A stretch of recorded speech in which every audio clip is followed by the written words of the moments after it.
What if I told you that Chrono Trigger, one of the best-selling JRPGs in video game history, had one of the best sequels of all time? Let's talk about it. I'm going to preface this with saying that this is a super biased video because I love this game. This is my favorite Japanese role-playing game of all time. So if you disagree with some of the things I say, feel free to comment. I love it. I love getting feedback. I love getting different opinions. So bring it on. So let's get started. Chrono Cross, my favorite Japanese RPG and the best of all time. Fight me. I didn't work out recently, so you might win. August 15th, 2000. Wow, which is literally September, October, November, December, 4 months before Lunar 2 Eternal Blue Complete came out. Isn't that crazy?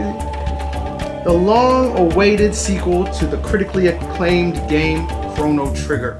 It was created by Square, which is now Square Enix, for the PlayStation 1.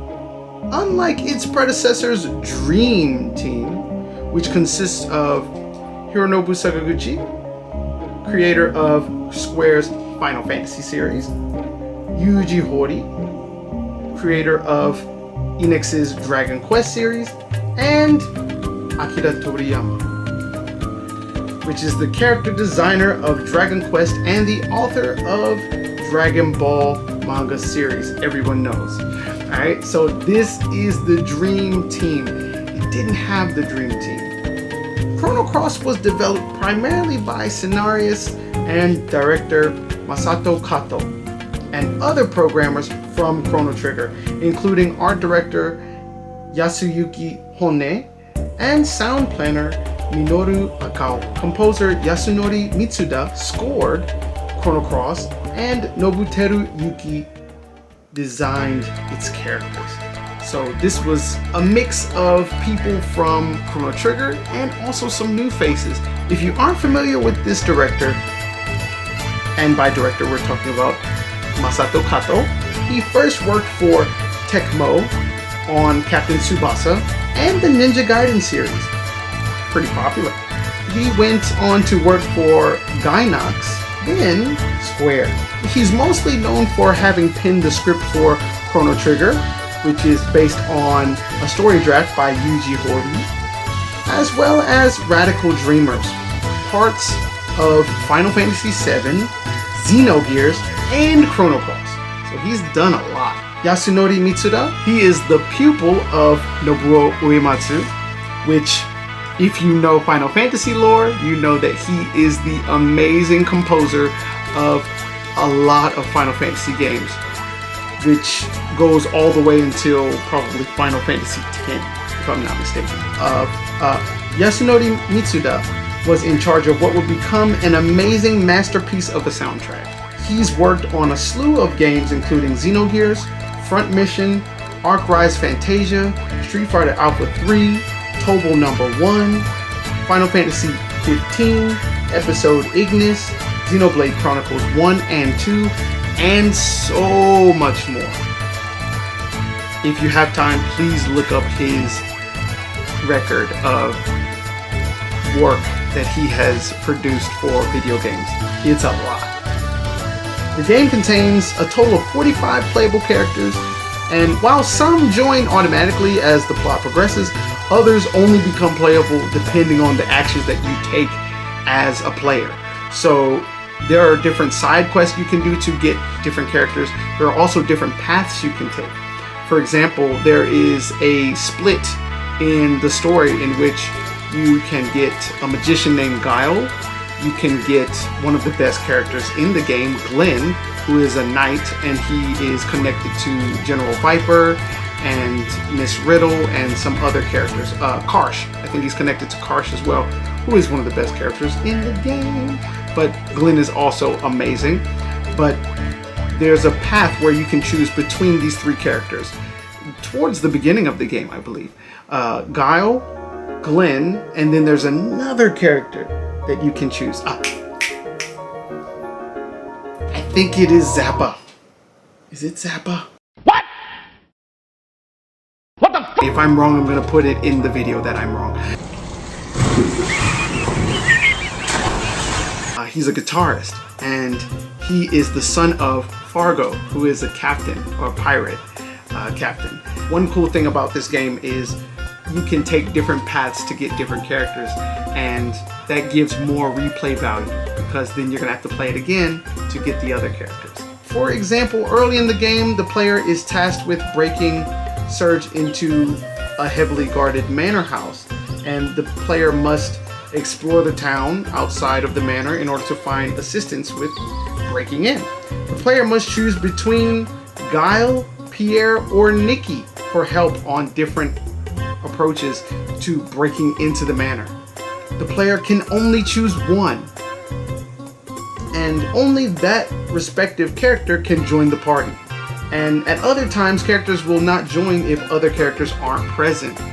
So that is also a very interesting thing.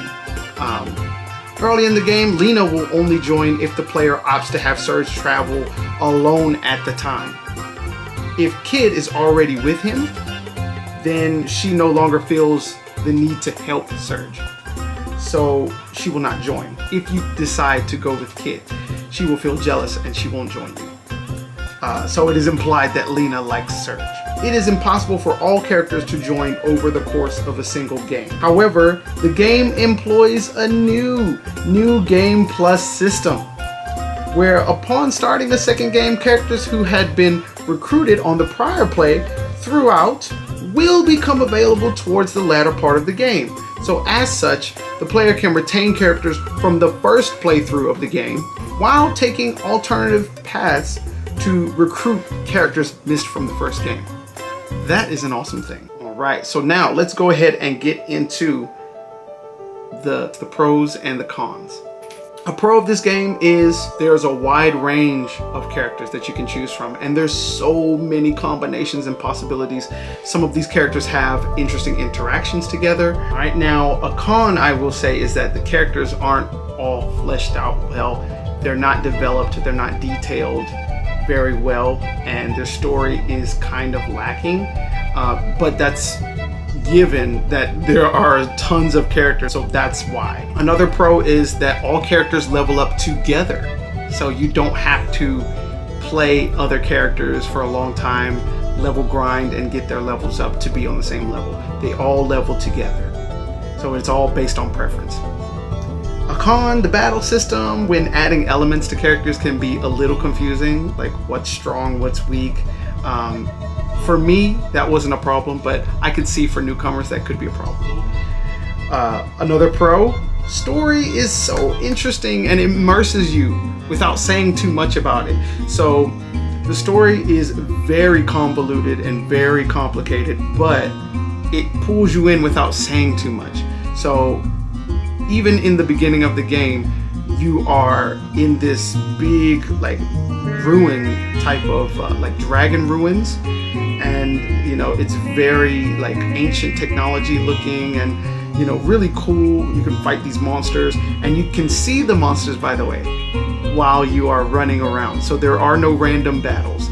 Really good point is there are no random battles, and while you're going through this stuff happens. I'm not gonna say, but cutscenes reveal a lot of things, and then you get transported back to, you know, your hometown, and you're just like, what the heck happened? That pulls you into the story without saying too much. The protagonist does not speak, so you do feel like you are one with the protagonist. The only con I can say about the story in this game is that towards the end it gets really confusing. So, you know, I would say definitely look at some Google stuff to figure out what's going on if you don't understand. Overall, one of the best, if not the best JRPG of all time, my favorite. Please check it out. I hope you enjoy this game, and yeah, more videos like this on the way. Definitely stay tuned.